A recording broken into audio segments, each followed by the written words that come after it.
ఈ క్వశ్చన్ చూడండి. If a regular polygon has 65 diagonals then the sum of its interior angles is అని అన్నారు. అంటే sum of the interior angles formula ఏంటి? 2n-4 into 90 degrees. ఇది formula.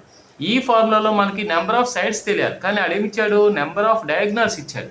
Number of diagonals formula ఏంటి? n×n-3/2 equal to 65 అనమాట.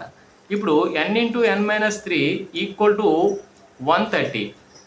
మరి 130 అవ్వాలంటే ఇది ఒక క్వాడ్రాటిక్ ఈక్వేషన్ వస్తుంది, దీన్ని సొల్యూషన్ చేయాలి. కానీ మనం ఏం చేస్తాం? ట్రయల్ అండ్ ఎర్రర్ మెథడ్లో ఇక్కడ మనం ఒక 13 వేసాం అనుకోండి, ఇది n వాల్యూ 13 వేసాం అనుకోండి, 13 - 3 అంటే 10, దట్ ఈక్వల్ టు 130 రావడం జరుగుతుంది. అంటే n వాల్యూ 13 వేస్తే మనకి సాటిస్ఫై అవుతుంది. అంటే number of sides equal to ఏమవుతుంది? 13 అవుతుంది అనమాట. ఇక్కడ 13 వేయండి, 2 × 13 - 4 × 90. ఇది some of the interior angles అనమాట. 2 13 = 26, 26ని లోంచి 4 పోతే 22, 22 × 90. ఇప్పుడు చూడండి, 0 పెట్టేశాను. 9 2 = 18, 1 9 2 = 18, 18 కొని కలిపితే 19.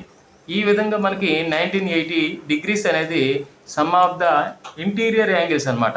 Some of the interior angles అనేది రావడం జరిగింది.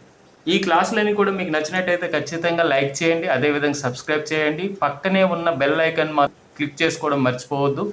అలా బెల్ ఐకాన్ అనేది క్లిక్ చేసుకున్నట్టయితే మీకు నేను అప్లోడ్ చేసిన ప్రతి వీడియో కూడా వెంటనే రావడం జరుగుతుంది.